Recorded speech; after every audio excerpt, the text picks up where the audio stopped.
Frédéric Lemaître, je suis consultant et formateur sur les enjeux de transition écologique. Le numérique, actuellement, tout le monde a l'impression que c'est quelque chose de dématérialisé, et a raison, hein, c'est ce qui est communiqué.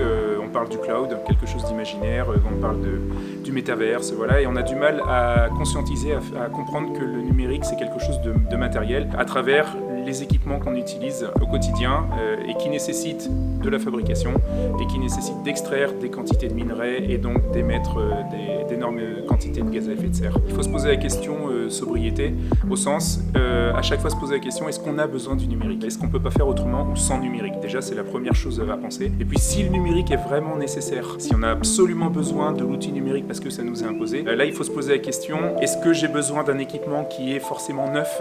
Et c'est toutes ces questions-là qu'il faut se poser, qu'il est bien de se poser justement pour essayer d'avoir un numérique plus sobre. Alors, aujourd'hui, on était sur un format d'atelier de 2 heures avec une première partie sur un atelier conférence où on a balayé, parcouru ce que c'est le numérique et les impacts environnementaux que ça a. Et puis en deuxième partie, on a fait un petit travail en équipe où les participants ont réfléchi, étudié et proposé des solutions à des entreprises fictives ou à des familles fictives pour comment essayer d'avoir un numérique plus sobre. Première chose, c'est ne pas partir avec des a priori, y aller avec une curiosité d'apprendre. Dans chacun des ateliers qu'on participe, que ce soit sur le numérique ou d'autres sujets, on revient forcément avec une richesse d'avoir échangé avec les autres. Même si on connaît le sujet, l'idée c'est qu'on va pouvoir venir partager nos connaissances avec les autres et ça c'est très enrichissant sur ce type d'atelier. L'idée, après un atelier comme ça, on va pas forcément agir aussitôt. Il faut un certain temps avant d'appréhender, de comprendre